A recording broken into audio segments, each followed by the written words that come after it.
7/25/2013. 3 days. I'm back just now from checking out the place of Zach's. Ultimately, it is not a satisfactory environment to me.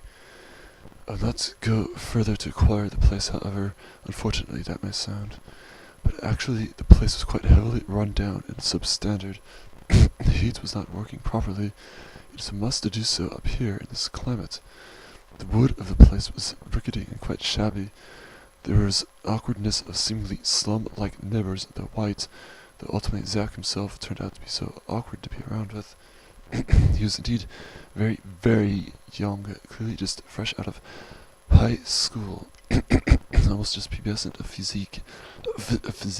Immediately I had sensed from him as though that he could very well be some misguided, effeminate child of mine.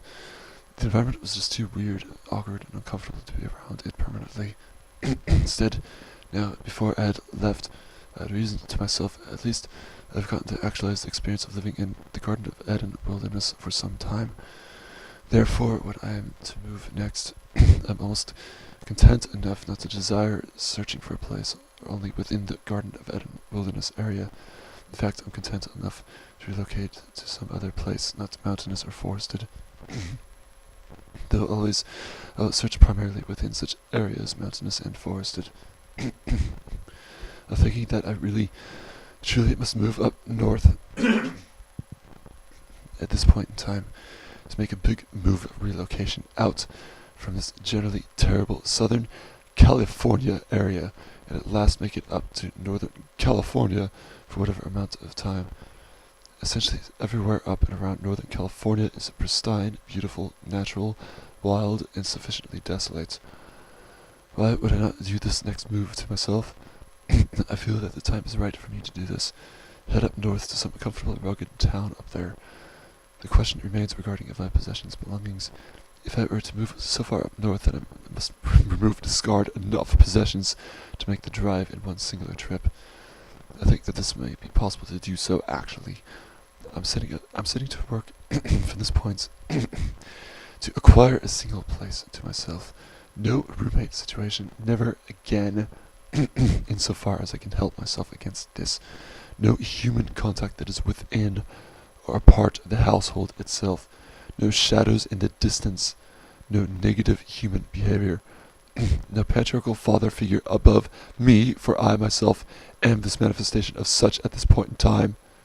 No thumps or thuds or pounds or bumps in the air driving me mad with hatred against them. then shadowy human environments. No, I'm essentially totally alone in person at this point in time. I must be so too, represented through my household situation as well.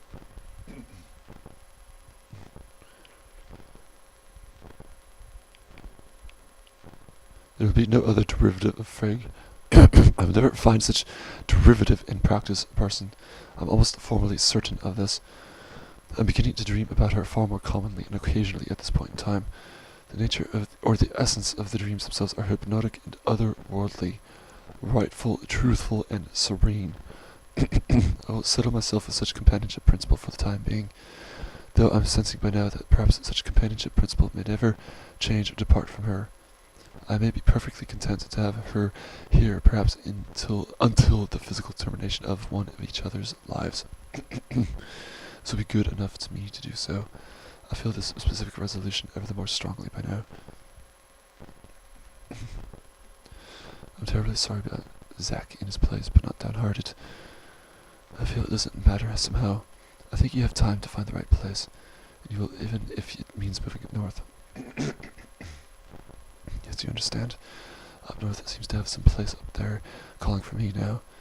For the time being, it is characteristically noisy here, and relentless it is. Though I will not settle here, and I shall be scouting around for a place somewhere acceptable to me, a part of California, a place to myself, yes. Well, darling, I'm not going to worry over Zach and the unsuitability of this property. I know that you will find somewhere before finding the right place. No, indeed, Zach was an opportunity, though ultimately it was unacceptable to pursue it. Yes, the right place awaits me now. I cannot go wrong with this. Well, no, you can't, because time is on your side. I do not wish to waste time on getting this done, neither. Don't waste it, of course. We understand that I shall balance my time, but you have no pressure to leave somewhere within a month. This is not a rush, though this is not acceptable while here at still this specific place. Oh no, you can't possibly stay there. Horrendous. We understand, of course. Of course, you need to be alone and with the right person. First off, you need to be alone. Absolutely true. We understand our priorities. Well, my priorities here. Then you can think. Never give up on the idea of a partner. It can happen out of the blue, or it may not. Well, no, I ultimately will not do so, not give up on that possibility. We never know where life will take us.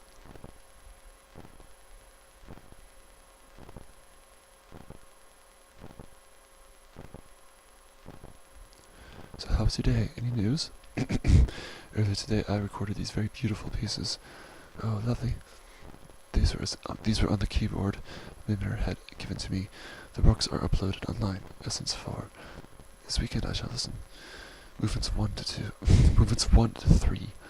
I've hardly been there at all. I was contemplating that I should include the title to the work Testament.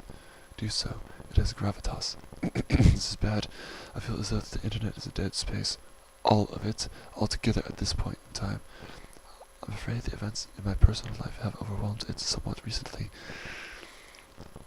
Exceedingly terrible that this is specifically to the otherwise similarly completely solitary life situation that I am a part of by now. It has to go on the back burner, but as long as I get here to be with you, that is important to me. That it is. I had to spend a long time last night listening to my friend sobbing his heart out over his mother. She was my Vanir mother's dearest friend. He's breaking up over it, and I couldn't bear to leave him. Oh, I understand. I'm very sorry. So hence I had no sleep. No, I was crying too. Oh, frig. Terrible, terrible business. His priest is doing all he can. Yes, he must continue to do so. But my friend was damaged during his army days, and he's breaking up. It's dreadful, Odin. Yes, psychologically so. Yes, it is dreadful. This is not at all a good time that we are living and experiencing a part of it. No, not at all. He is so alone. Neither the both of us. You are so alone. I hate loneliness. I am. It is a terrible thing. I experienced this observation some time ago earlier. I am as though sitting on a bench, in a garden, completely isolated from no other human contact or recognition, just resting there, to myself, in complete peace and no human interaction. Time flowing, space departing from me. It was one of the most depressing observations that I had ever experienced in quite much time. Awful, but it won't last. In the Garden of Paradise, alone, without my Fjord. I know it won't. You will leave that place. Oh yes, I will. You will be right on this. You will find a much better place, and there you will find friends. I will, for I am looking for the much better place, and a special companion. Good. A special companion. I must find her. You will. There are so many people in the world, especially in America.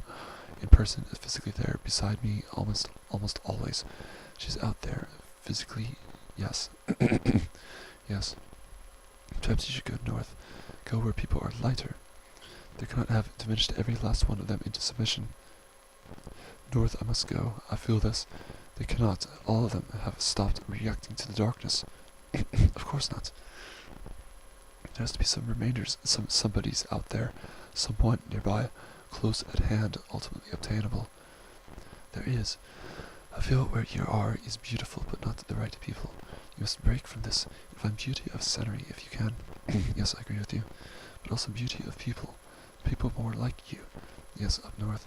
This is not my... yes, up north. This is my answer. Is it not? Northern California? I think so. Though, of course, I do not know the area. But from what I understand, it would be better for you. Right, I agree with you on this. I must act soon on this. Yes, never a city. Man was not meant to live in concrete and steel. No, he was not. It is destructive. It controls you. You do not build or construct vestal urban sprawls. You simply do not do this. You need the trees, the water. Yes, I do. The mountains, as it has to be. or at least as near as you can get to that. Somewhere fresh and new. Oh, indeed, fresh and new at last. So many years here, condemned by them. Well, you have to keep looking. Better people wait. It's just finding the right place. I must rise out of them by this time, where people will welcome you. Oh, indeed, I agree with you, and like your company. Yes, identify in some small way with you. Yes, and think he is handsome and you wonderful, because you look wonderful. Oh, wonderful words, thank you. And you need to be with people who understand that, of course. We desire loneliness to ourselves, but with the right other persons there together beside us, accompanying us in a garden or in a paradise to ourselves. Right now I'm doing quite alright. Excellent. I'm pleased. How's the search going? I'm contemplating everything. I've been doing so for the prior hour up until now. The search was conducted earlier today. No results had yielded. I searched for offerings up in Northern California, though again, as I say, no results. That's disappointing. Yes, I do not wish to settle here permanently. Of course not. I must move as soon as I possibly can.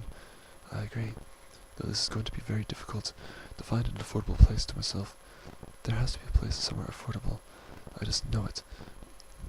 There must be. It's all a matter of time. Yes, a matter of time and effort too. Yes. Sadly, you have to put a lot of effort into such things. Soon enough the right place must yield itself to me. Yes. Have you spoken to Ask recently? Yes, that is right. It is not extraordinarily difficult taking action to acquire the place where it found. To find the right offerings itself is very difficult. And yes, I have spoken to Ask as of recently. He is offering his help to me as usual. I knew he would. I'm sharing with him. Good. The information concerning Zach's place and so forth. Ah, yes. My plans to move out of here, yes. Other than this subject matter, I'm contemplating things peacefully to myself. Perhaps he can look as well when he has the time. July 22 to July 24, 2013. 7/25, 2013. I'm resigning myself from the others. This is ultimately with good, peaceful reasoning. I will never, of course, resign from you, darling Frank. I was contemplating at first. Images and so forth of Muhammad. Were any of them credible and faithful to his actual visage? I sensed about him. He's a phony. He's a falsehood. Somehow he just is. There's deception attributable to him everywhere, sourcing from the down below. The down below formalizes its own religious archetypes, which are of course not permissible to affirm or identify with from the up above. The Islamic prophet will appear with attributes very identifiable with that of Christus. Of course, this Islamic prophet is clearly the devil's doing. It is so shameful to recognize this. The self-substance sees right through this type of manifestation by now. Muhammad was one of the bloodiest killers in history. He subdued and overcame people with the sword, and they converted due to threats and terror. Not much of a god to me, but the ethical principles of Islam are truthhood. Essentially enough, the Christus himself affirms as much of the Islamic ethical principles, though the Christus must be affirmed over this other man. The subject matter that precisely calls my attention to question Muhammad was the question I had then asked myself, and researched: did Muhammad personally kill people? And then the research afterward clearly showed that he was exceedingly violent and malicious and so forth. A slayer he was. Very maddened. Oh yes, the religion is punitive. Exceedingly Holy Spirit denied. Most people now agree he was probably an epileptic. Everywhere a part of its religion, there's nowhere to be found the Holy Spirit. As most people with epilepsy have visions. Well, whether that or not, visionary is affirmative. Epilepsy identifiable with a carable system, a strong carable system. Yes, though again, religious feeling is simply so weak found a part of Islam. It is a desert religion for desert people. There are good things there, I'm sure, but nothing I could identify with. It is exceedingly difficult to feel merciful or religious without essentially anything holy at all other than an unidentifiable fatherly essence. One must feel holy, must feel an overwhelming sense of holiness. Well, whether desert religion or not, the Christus himself has sourced from this desert. Wagner himself was ultimately Christian. Well, yes. Music such as Wagnerian music affirms everywhere of Christian understanding, whether the ring or not. Well, I do not wish to write more about this here with you, darling. Well, it is interesting, darling. I can see that your understanding is way above mine, and that you have given this much thought. It makes me happy that you do so. Yes, it is. The understanding of the afterlife is far most profound. Found a part of such understanding is that of Dante Alighieri in the New Testament and so forth, not that of polytheistic juvenile earth affirmativeness. Well, that you are happy with my understanding of such knowledge, and this has me happy in return. Oh, I am. I'm in awe of it. I wonder whether that I will see you in the afterlife. I believe that to be the case. I sense that perhaps Aiden will be there. I know that my Ask and Embla family will most probably be so there as well. Some lost friends. I do not know whether Tor or not.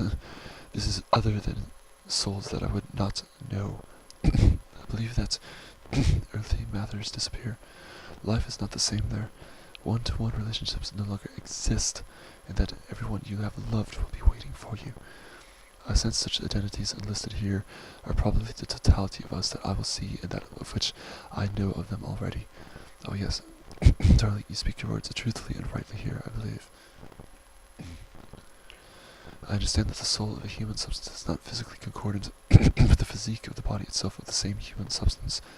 The soul itself transitions and morphs over time according to the heart or the essence of the substance's volition. Agreed. The soul of the substance may take on animal-like attributes, yes, such as that of the spider or the serpent even. I do not wish to affirm my own soul as of such aforementioned attributes, but the soul to presently manifests such attributes a part of me at this point in time. Know this for me. I'm enjoying this. We'll know this ultimately. The Father up above ultimately is observing and recognizing the touch and the sentiment and so forth of the substance's soul physique, whether the body acts pleasurably or not. Only the soul of the substance he judges and marks affirmatively or negatively over the course of time. We must remember this nature of his and abide by this of him. Yes, that makes sense to me. I understand that you will be up there in the afterlife with me and our others. I believe I will be there with you. My last words here to you are to be the qualities of the life experience itself, the world itself as it is now, is of course a very terrible place to experience a part of it. This is the reason for the human substances that turn away from the world to the best of their ability and resign efficiently from it, if in order to peacefully obey and affirm the good and benevolent soundness of the soul, that of which it is desirous of a good and benevolent constitution, and to afterward be reaped from its body in good harvest and ripe abundance. I like the Christus, he says, though I do not like the Christians. And the Islamic ethical principles a part of this life experience are, as of now, far more closely aligned with that of the ethical principles of the Christus. Though the Father up above does not affirm of the Islamic religion, were it affirmed and identified with by whatever human physical substance. Christus is not a Muslim.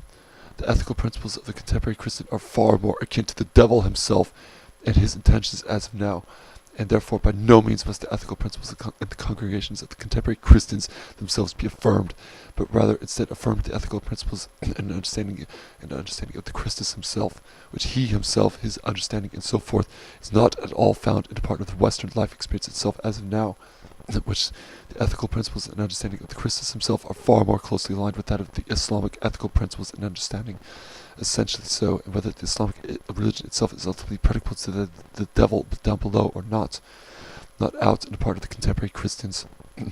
Therefore, ultimately, the seeming necessity of substantial resignation from the actual material life experience altogether. For nowhere, a part of the actual material threshold itself, essentially nowhere, is to be found the truthful, legitimate essence that of which, upon its affirmation, ultimately heals and softens the soul to the Lord's liking and merciful judgments. Such truthful, legitimate essence is only to be found in essential solitude and hermitage from the actual Western civilization nationhood. Such truthful, legitimate essence is what I am searching for, and this is especially so to myself, is only to be found in essential solitude and resigned hermitage from the actual Western civilization nationhood life experience. July 24, 2013.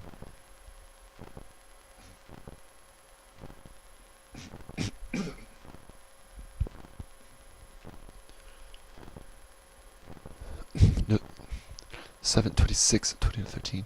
My gratitude, Schopenhauer. No difference of rank, position, or birth is so great as the gulf that separates the countless millions who use their head only in the service of their belly. In other words, look upon it as an instrument of the will, and those very few and rare persons who have the courage to say no.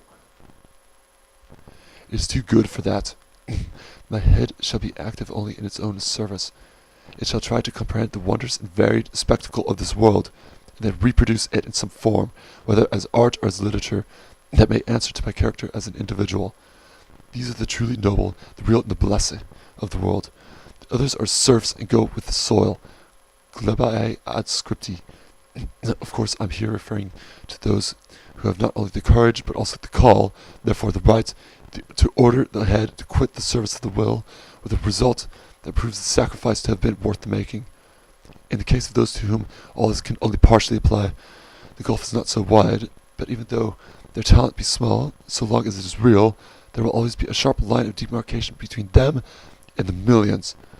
The correct way for adjusting the hierarchy of intelligences is furnished by the degree at which the mind takes merely the individual or approaches universal views of things. The brute recognizes only the individual as such. Its comprehension does not extend beyond the limits of the individual. But man reduces the individual to the general. Herein lies the exercise of his reason. In the higher his intelligence reaches, the nearer do his general ideas approach the point at which they become universal.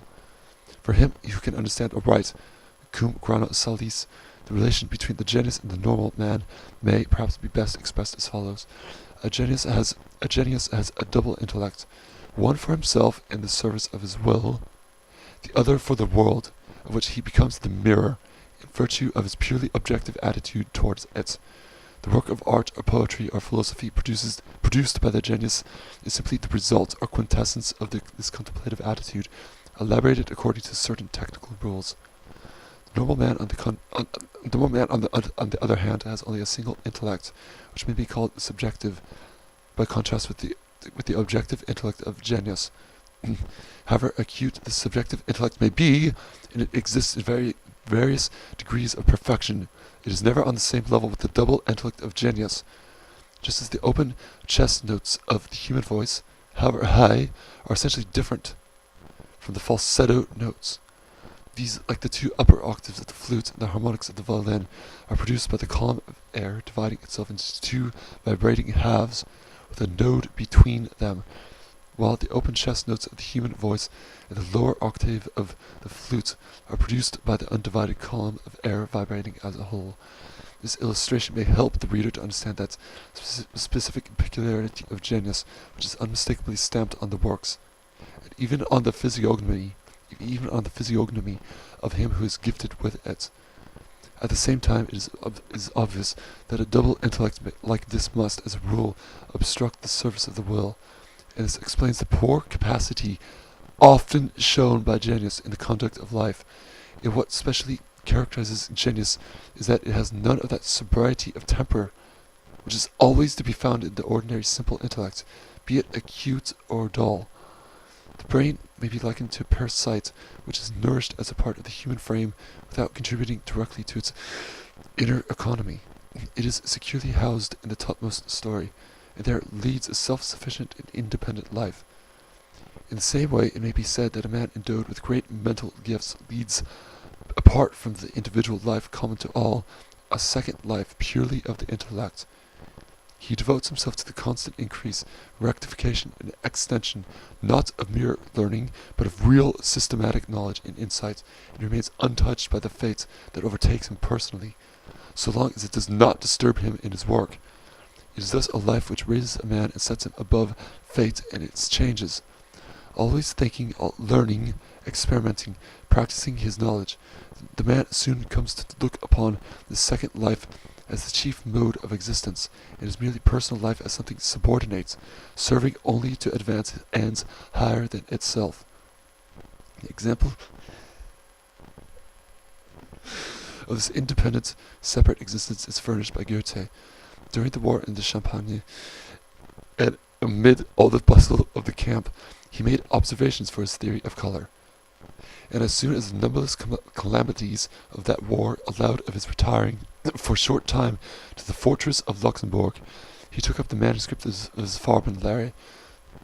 This is an example which we, the salt of the earth, should endeavour to follow, by never letting anything disturb us in the pursuit of our intellectual life. However much the storm would be of the world when it may invade and agitate our personal environments.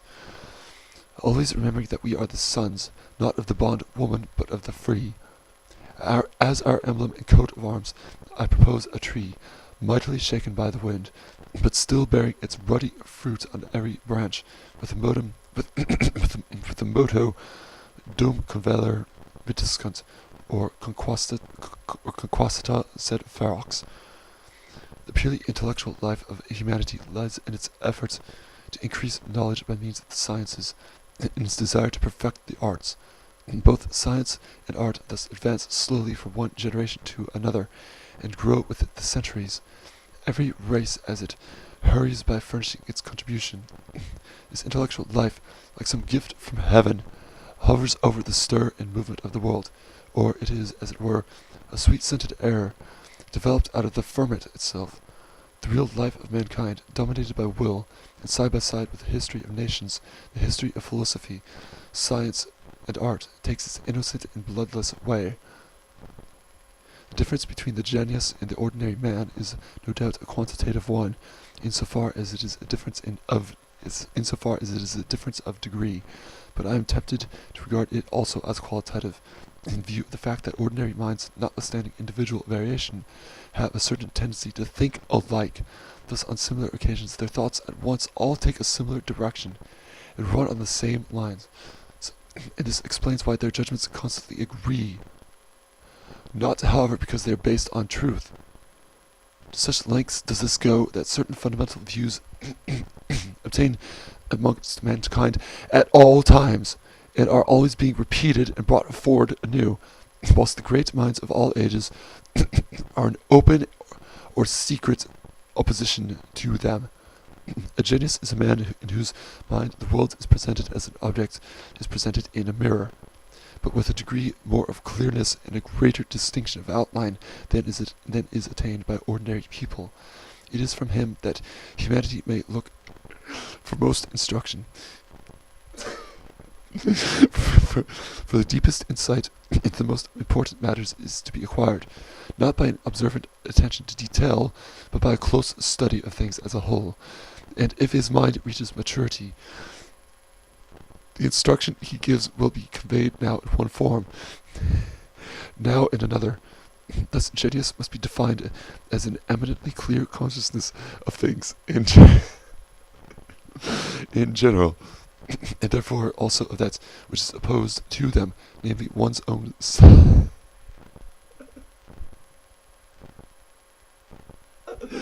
Namely one's own self. It happens only now and then, let us say once in a century, that a man is born whose intellect so perceptibly surpasses the normal measure as to amount to that second faculty which seems to be accidental, as it is out of all relation to the will.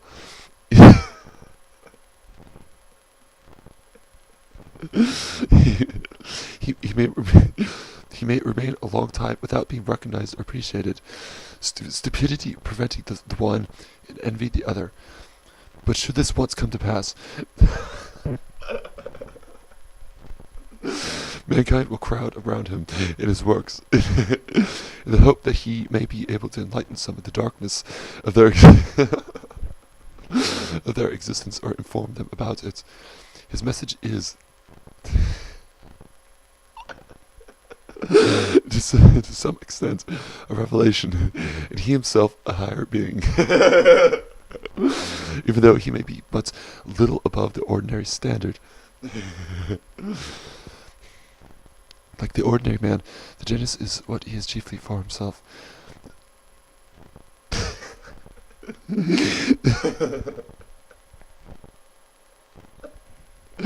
This is essential to his nature, a fact which can neither be avoided nor altered.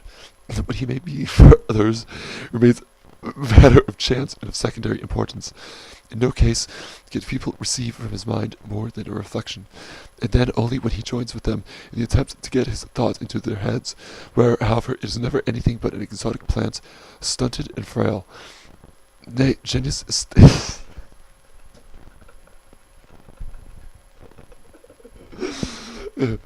Nay, genius stands the mere learning as the words to the music in a song. A man of learning is a man who has learned a great deal. A man of genius, one from whom we learn something which the genius has learned from nobody. Great minds of which there's scarcely one in 100 millions. Are thus the lighthouses of humanity. Without them, mankind would lose itself in the boundless sea of monstrous error and bewilderment. And so, the simple man of learning, in the strict sense of the word, the ordinary professor, for instance,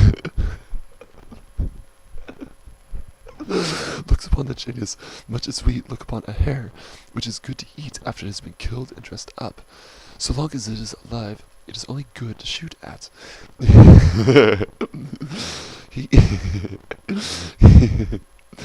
He who wishes to experience gratitude from his contemporaries must adjust his pace to theirs, but great things are never produced in this way, and he who wants to do great things must direct his gaze to posterity, and in firm confidence elaborate his work for coming generations. No doubt the result may be that he will remain quite unknown to his contemporaries, and comparable to man who, compelled to spend his life upon a lonely island, with great efforts sets up a monument there to transmit to future seafarers the knowledge of his existence. Apologies. This is in reference to Klaus Kinski, whose Siegfried in North Pantheon mythology way, named title Appalachian Way, particularly so in that this laughter, particularly so, and that this imagination, particularly so, that this article, particularly so, is to have been referenced at and is to have been directed at, particularly so, final, Genesis, final, Amen. Altogether, particularly so, altogether, particularly so, simply put, final kaput, Genesis, final, Amen.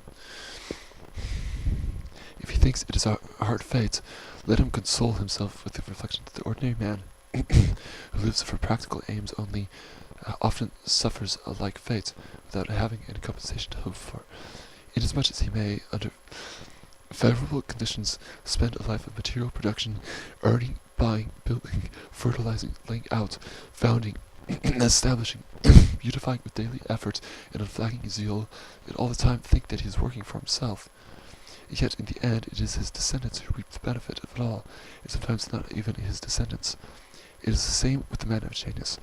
He too hopes for his reward and for honor at least, and at last finds that he has worked for posterity alone. Both, to be sure, have inherited a great deal from their ancestors. Altogether, final kaput, final, Amen.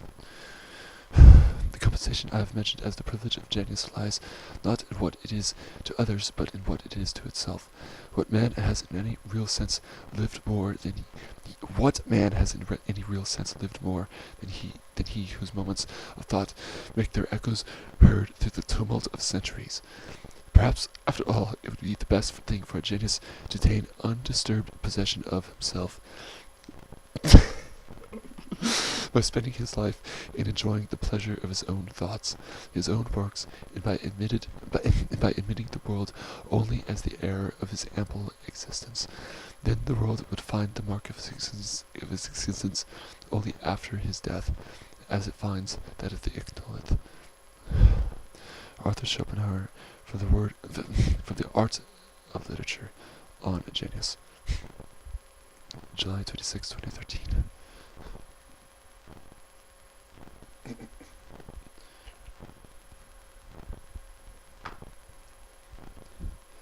(728 to 2013). Words of an eternally condemned soul. Look at what they have done to him. The plans that he had of him. The vision that he has had of him. Scrapped, discarded, wasted, abandoned, desolated, ruined. Just throw everything away, Creator. Get them away from him. There are chained slaves, capital labor sentenced to them, drudging with their hammers onto blocks of stone and iron and so forth, time slowing ever further, heaving it with their pleads to him for a better time, for the better life experience, severe, despicable determination. Observe me, observe me. I cannot observe you. You're too dark to me. He does not receive my blessing. He'll be going nowhere in the afterlife, this creation of mine. Hear me, hear me. I cannot hear you. You do not manifest sound again. She will not manifest sound to him again. He will be going nowhere in the afterlife, this creation of mine. Be kind to me, be kind to me. I cannot be kind to you. You're too fallacious to me. She does not feel well or benevolent around him again. He will be going nowhere in the afterlife, this creation of mine. Do not look at me, do not look at me. I wish to look at you. You're very beautiful to me. She will not affirm of his benevolence around him again. He will be going nowhere in the afterlife, this creation of mine. I will never be able to defeat you or slay you, Creator. Follow through with your viciousness, your malevolence, your abuse against me. Light me on fire. Burst me into your flames. Do what you have forever determined to do to me. You're Sephiroth from Final Fantasy VII. You're Colonel Kurtz from Apocalypse Now. You're the heart of darkness itself, are you not? You're able to prohibit evil. You're able to prohibit evil. You're able to prohibit evil and punishment from taking occurrence, though you are clearly not at all willing to do so. You're malevolent, Creator, are you not? They will be saying words and phrases that are in praise and reverence and so forth to greatness and to magnanimity, and to finesse and noblesse of somebody's spirit identity. These recommendations of praise and reverence, so forth, are ultimately forever in reference to that of the self-substance, though they will never ever praise or revere the specific identity directly or immediately before him or to him. They pretend silence and inattentiveness, non-recognition and so forth to him, even though every last one of them are in recognition and understanding, comprehension, knowledge of him. For again, the Creator is ultimately despicable, and for his other creations themselves, they are the worst of all possible deceivers, destroyers, and hypocrites. This activity of mine is how I obtain what I wish out of this life experience of the self-substance, though he himself is forever praiseworthy and is ultimately reverential to us.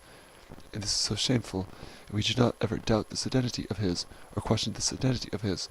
Though again, this is how that we wish to destroy him, and to condemn him, of which the eternally determined resolution is obtained. Ha ha ha! They have a soul, a part of this life experience of which the course that he is directed on, he will inevitably experience the worst of all possible punishments. Though even still, they do not ever reference him or a specific type of suffering during their prayers. They do not ever reference him in relativity to the ones that are poor and in need. They do not ever give charity or assistance to the specific type of sufferer in his suffering. Again, for they are indeed the worst of all possible hypocrites. The light that is affirmed of the self-substance at this point in time is immediately reacted to by the volition of the Creator through means of the other material substances, and such is habitually negated of its life affirmativeness, of its mankind affirmativeness. For the Creator up above himself and the paradise up above are represented and attributable to this heart of darkness itself at this point in time. July 28, 2013. 7/28, 2013. Who is this Merlin archetype? This is clearly the Lord's formative role model. This is his lost friend that he had long ago once learned so much from him. What profound mystery this is. 7/28, 2013, 2. The closest material form of the Lord himself that I continue to come to see and imagine his actual transcendental form to be as such, when found manifest in a part of the Empyrean up above. insofar as such actual transcendental form of his manifests or represents human specifiable attributes.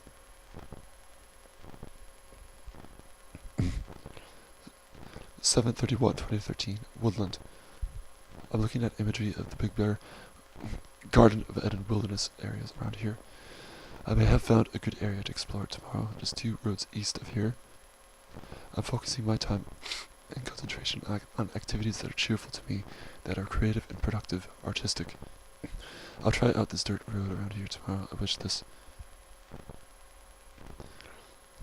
Perhaps you don't credit yourself with enough bon homie either. I mean, you're very attractive to look at, tall and pleasant, good-natured, frank and open, good-hearted. Oh yes, in person this quality is predominant a part of me, actually. You may not see yourself like this, but I think this is how you come across. I'm almost always very warm and good-hearted in person. Yes, of course you are. I know that through this screen. In writing, in philosophy, I've diverged from this predication extremely. So those that meet you must be struck by your looks, and I believe a certain amount of charm. Such it is my defense. The charm is always there.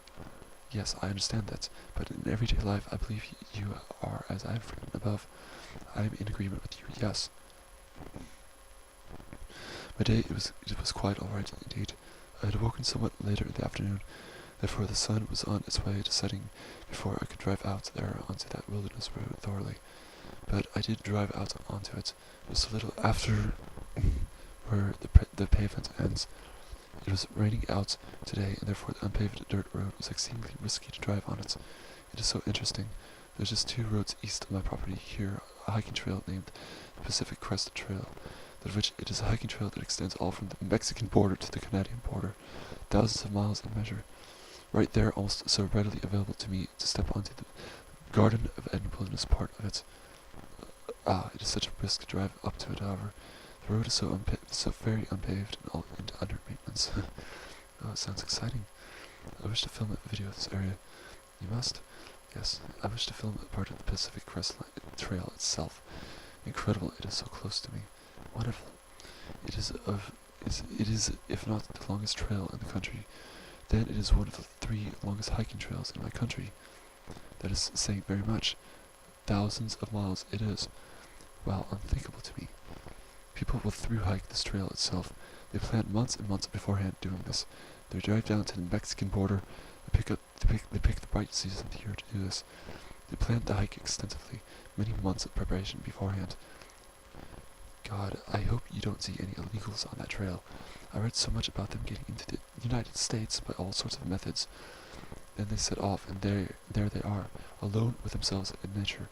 Thousands of miles of it, and the through hikes themselves last up to 6 months to a year. They are dangerous people. Will you be safe there? No, not in the Big Bear Garden of Eden wilderness area of the trails are there illegals. Wonderful, then you can enjoy nature, the world around you. I'm concerned only about bears around the area. Yes, they are so beautiful, but best avoided. Right, in the dirt road itself I intend to stop my car right at the end of the pavements and simply walk up the hill in the unpaved road, make it to the Pacific Crest Trail. This will be quite a workout and exercise to do this. Oh, Odin, it sounds wonderful. What a video that would be. The walk will be at least a mile and uphill, at least 7,100 more or less feet elevation. Great exercise. Right. It'll be good for my physiological system afterward. Goodness, 7,100 feet. It'd be so good. Oh yes, this is the general feet elevation of Big Bear, the Garden of Eden wilderness. Physically, it will demand a lot of you. It will, I think. The weather has been dreary around here lately, but that is a good thing. I'm waiting for one more sunny day to do this. The weather here is hot and overcast. When it is like that, it's boring. I like a blue sky. Blue sky, of course, looks most wonderful. And lots of interesting, beautiful clouds. Right, in fact, I do like the dreary weather around here. How could I go against such a type of forecast? It may be ideal to film the area that I intend with the weather, as it has been here as of lately, actually. I love the rain. I adore it. Of course, I think I will dance in it when it comes. There's wonders in its calming intimates. I sense the heavier the rain it is, the more so it is, these aforementioned qualities, and the sound of it on the leaves. Very soothing, calming, yes, soothing. Well, I have a video in mind that I'm going to make later tonight. Oh, excellent. It's going to be a mishmash of all sorts of older video clips of mine from the past, coupled it together with a Polish folk far-right band named Krana Bez Wiatru, very similar to Birds of Dame, though it is instrumental and without guitar and so forth. The music of it, very beautiful music and profound, and strongly reminiscent of Tor to me. The video is going to be similar to music video. It seems that my art that is relevant to video creativity self-aims or directs towards such qualities that of the music video. It sounds very interesting, darling. I intend to do 4 additional essences in the future. They are beautiful. It is about 8 comedias. The name I decide upon as of now, light-hearted and a break from the depth and seriousness of the essences. Lovely. Yesterday night, I was thinking about everything were I to move out without, for once, a roommate situation. The cost of living would be higher, inevitably. Yes, it would. And it may return back to monetary stagnation or decrease per month. So then, the simple idea came to me then, that I should, when I do move to my own place, start an online business on eBay and or Amazon, and begin selling items on it. I may craft items pertaining to my interests and sell them online, if in order to earn part-time some additional money, perhaps 100 Helheim coin, more or less, per every month or 2. I would not stagnate my income through such means. I wondered then what I should sell were I to start this online business. The business would be small and part-time, not time-consuming. I think the right roommate would be some kind of company plus a help financially. However, if you do not want this, then your venture above sounds good. I may craft leather braces or Nordic armor. I may even learn to metal work and smith steel swords and or helmets, and sell these items on there that I would craft. Well, you would need to take a course. The money received from doing this should be sufficient enough to me. That would be fun and lucrative. It would be fun, and it might be very lucrative, and yes, you'll need a place to craft such items. I'll study up on this and research the ethical practices and so forth of being an online businessman. Yes, indeed. This business will take place only after I have acquired or obtained a place to myself without those other roommates. I shall really be able to call you Siegfried. The place itself, the living room, perhaps, would be sufficient to craft these items and so forth. Oh, of course you shall. I sense that armor and weapon making will be my personal favorite choice. Oh, yes. I will be at the mountains and forests, all to myself, smithing swords and crafting pauldrons and spalders and so forth. Ha ha, Siegfried indeed, so strongly. Ha ha, ha ha, yes indeed. Well, it's a good idea, you should work on it. It is. I've written to ask about this, also. I'm anticipating his reply and thoughts upon this idea. Oh, very good. I'll let you know of his words when I receive them. He'll probably unexpectedly have some insights about this. On the way back, when I was in the Garden of Eden wilderness again, I checked out 3 trails here. How lovely! Gray's Peak, Cougar Crest, and Woodland Interpretive. Yes, beautiful areas. They sound gorgeous. I wonder who Gray was. I'm wishing to film something including all 3 of these trails, and ultimately film the Pacific Crest Trail area. I do not know who he was. Perhaps the trail founder. No, I love things like that. Of course. Yes, probably it is history, and I crave history. There are steep grades on the Gray's Peak Trail. You must film these places when you can. I'm wishing to film a video during the winter. Oh, even better in the winter, when there has been just a snowfall. That would be perfect for me. Yes, that itself, the scenery, the experience of it, would be so beautiful. I can't wait for the winter season now. I wish to stay here at the Garden of Eden Wilderness until at least the winter season has once been experienced by me. I agree. So intense and cold here. Don't leave until then. If you ever leave the Garden of Eden Wilderness altogether, well, I will do so, and if I search around, the Garden of Eden Wilderness is the only place for me. I will do so, as in, I wish to stay here at the Garden of Eden Wilderness until then. Yes, perhaps never will I leave the Garden of Eden Wilderness altogether. I do not know of this. Well, the landscape suits you. I mentioned to you earlier about the online business that I intend to practice. If it is moderately successful or lucrative, then I should be financially secure, always until the end. Were the online business to remain in this were successful. Yes, yes, restful and peaceful at last. It is within our grasp. Let us hope. Yes, we shall do so. What does Ask think? Ask has thought very well of this idea. He had written to me about this. Good. He has even offered to pay for some of the inventory expenses, the materials that I would scrounge around for in purchase. That had me reeling with pleasure and gratitude for him. His effort will help me so very much in this project. He is the very best of fathers. Treasure him, Odin. I agree doubtlessly. Time goes so fast.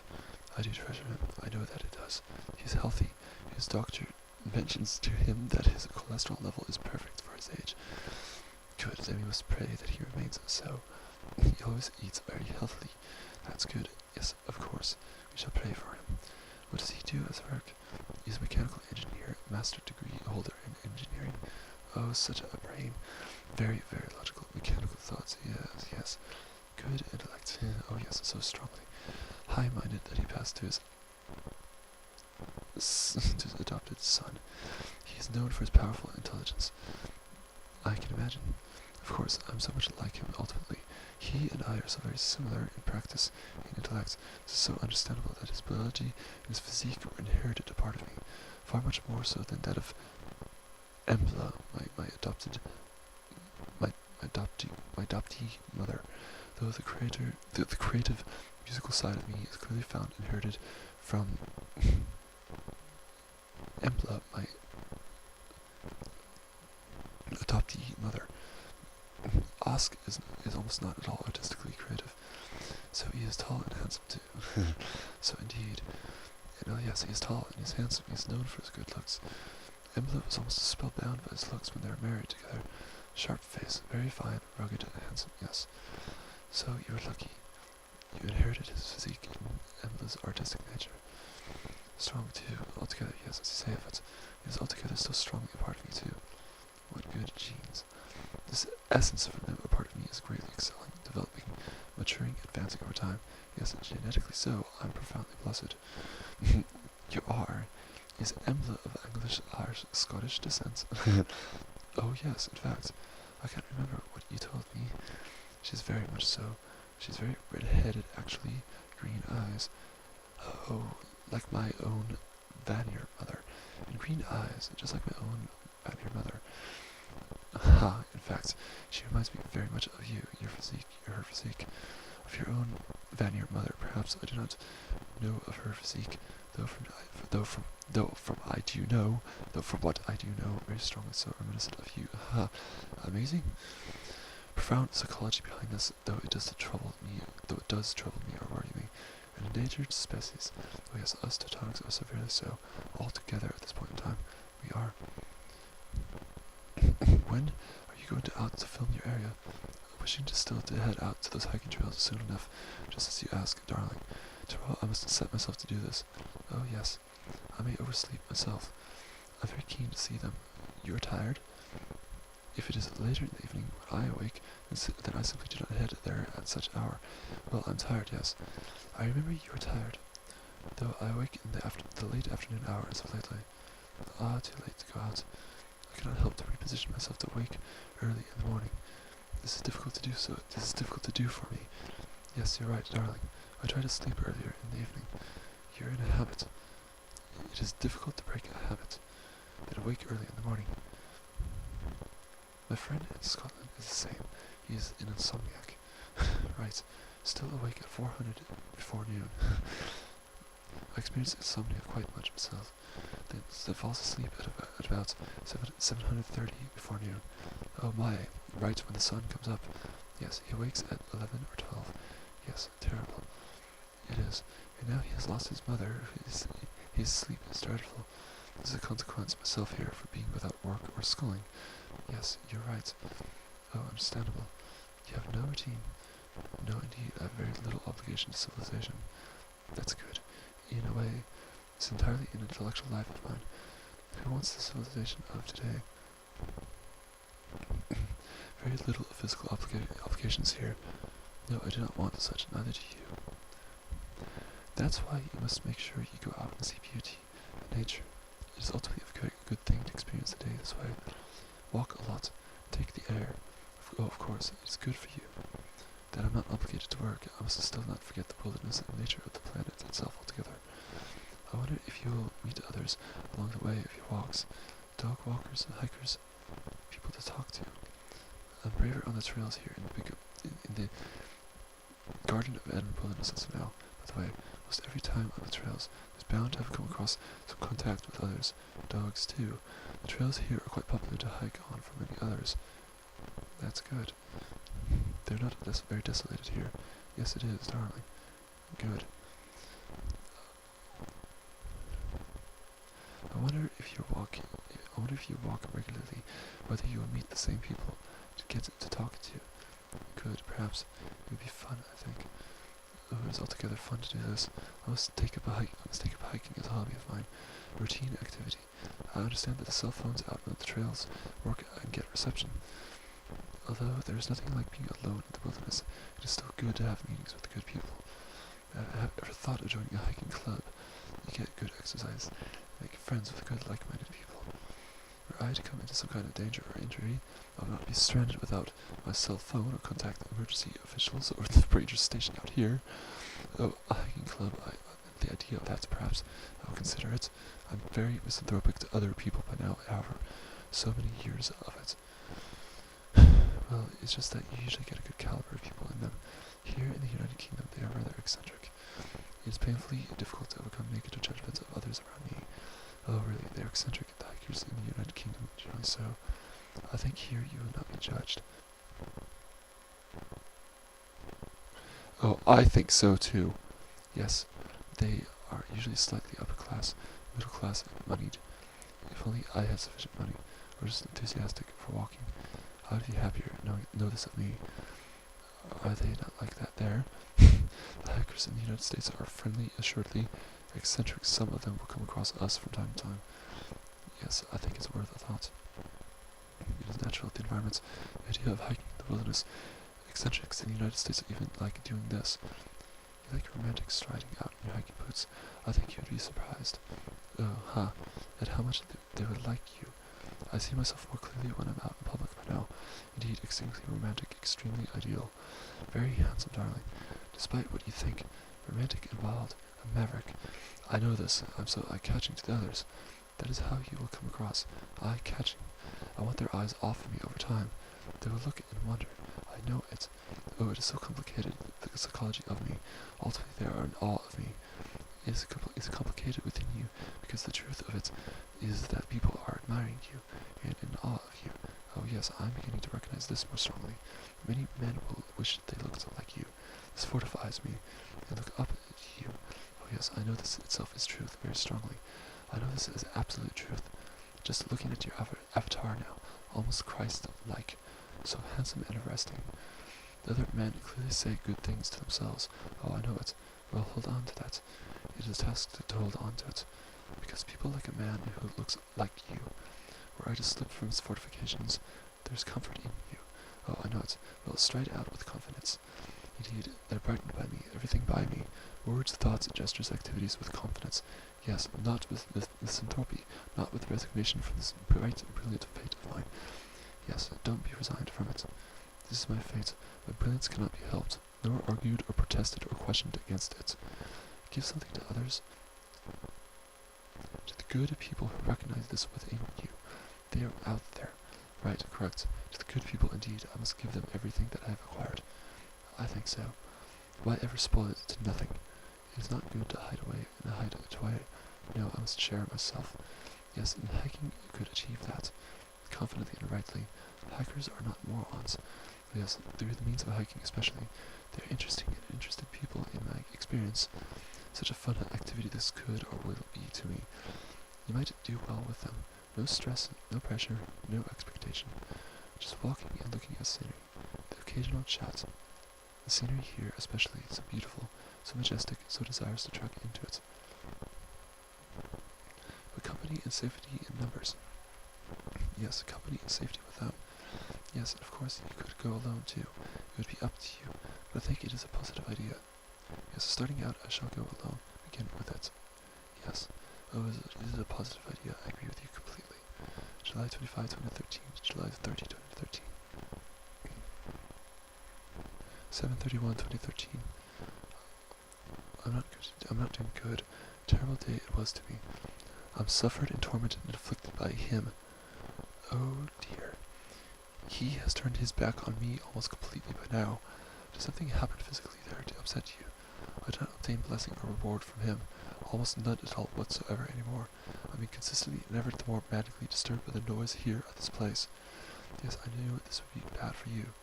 It is indeed severe affliction to me. It is permanently damaging me. I must try everything to get you out of there. Yes, and God, knows of this. My intention to move away. You need a quiet place of your own. God, will not offer to me, Adam, any further affordable place around here. A quiet place of my own. That is it. That is all that I need. Nothing else, Creator. God, Yahweh. Final. Kaput. Final. Genesis. Final. Amen. What about the next town? Please. You must give this to me. Is there anywhere closer to this place? Just not the Garden of Eden Wilderness. He does not condemn me. I cannot possibly be condemned, were I to die in this state. The Garden of Eden Wilderness I wish to remain in, if only to experience the winter season here, which does mean very much to me to do so. Understood. Other places are most likely out of the question during this year.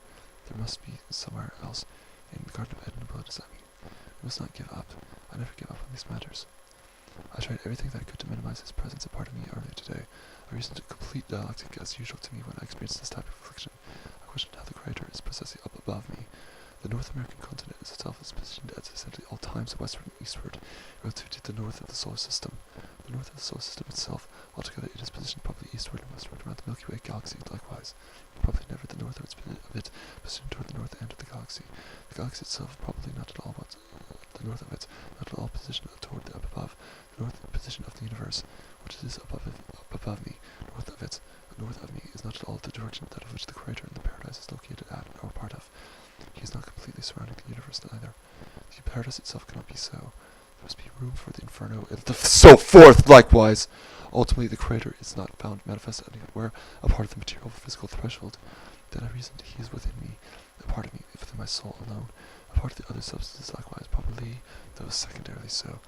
I reasoned then, perhaps he is of me, ultimately and altogether.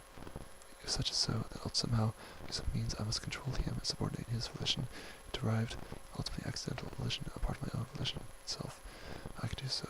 I experienced and learned that I can do so. I can chain him and enslave him and subordinate him. Oh, Odin, I must just let you write these things, read them as they appear. They are from your powerful mind, and I cannot answer them. I merely will or act some part of my volition, and he removes himself and detaches himself a part of me. Then I must recognize this occurs, and snatch him back into me and enslave him and subordinate him. Otherwise he is out and about me, and his archetype in relative to me has become such a severely abusive way to me that he will punish me unreservedly and consistently, almost every moment that of which I am susceptible to obtain punishment from him. Especially so where I have been idle, and I am routinely idle during this life experience of mine. Naturally so. He is abusive. He has become severely abusive to me. He is not grandiose. I'm reading your words here as they appear. I'm not able to comment. He is my soul, perhaps? Go on, I read and listen. I'm severely hurt by him. Yes, well, he is severely wrathful to me. It has become so. I feel and sense as though that my life experience was a process of stages, of levels, and that at this point in my time, life experience is clearly and formally obtained at some of the final and most difficult to conquer stages. I was conquered the Lord himself. Were I to succeed from him, he crafted me to this point. This was not my choice nor free volition. Such free choice and volition ultimately does not exist. Every activity has its reason. Every potential choice or decision to perform such chosen decision is an act of reason itself, an act of necessity. I wish I could understand why you think he hates you so much, why he is so unkind to you. I thought he was supposed to be a loving God. I just wish I could understand what you have done to deserve this. I don't know. He's a loving God ultimately. I sense this. He's become cruel and sadistic. This life experience is altogether scripted. Afterward the life experience, does he fire me eternally? How can he do so to me? What a horrible thing. Such a personal, close-at-hand creation of his. Can he really be so wicked to deserve this? It's so difficult to comprehend. I sense that my literature already, since my literature written, my photography taken, have very much consequently to do with this. Activities of the past. I'm wise enough to overcome these activities of the past by now, though he holds on to them and draws them out back a part of me, and a part of me. I cannot escape that darkness of my past. He brings this back to me. So you think your past writings of photography have been sinful? Ultimately, perhaps if they were completely sinful. What other activities? So many of them, I reason. Hidden, very strongly so.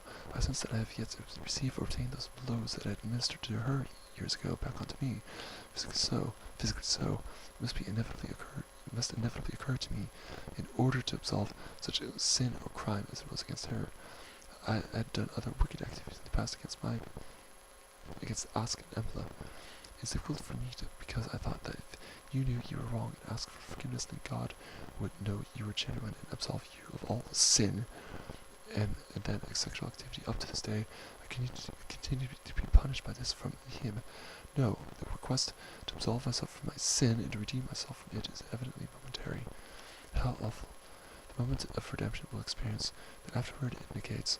The spiritual experience, I return to idleness, then his cruelty returns to me yet again. It is everlasting pain. It is not impossible to break from it. Well, it is truly terrible for you, though I am at the helpless mercy of him. He is the sadistic monster. The Christians say the life experience is independent of other substances, that each substance has its own independent experience. What a strange God. Falsehood, completely so. To make us human and then punish us for being so. I've written about this earlier, this fallacy of theirs. It is completely convincing likewise, even to the other reflective substances. Yes, indeed, I was created from him. Before me there was no me, and that I am created, and then he abuses me severely throughout the duration of this life experience. Then he burns me eternally afterward. Curse that Creator, curse that God, curse that Lord. The very moments before the creation of me, a sense that I had uttered to him, while at last moments with him, a part of the up above, please go lightly upon me, Creator. And then a gust of wind blows, and the first moments of the creation were to begin. It was planned, it was known by him from start to finish.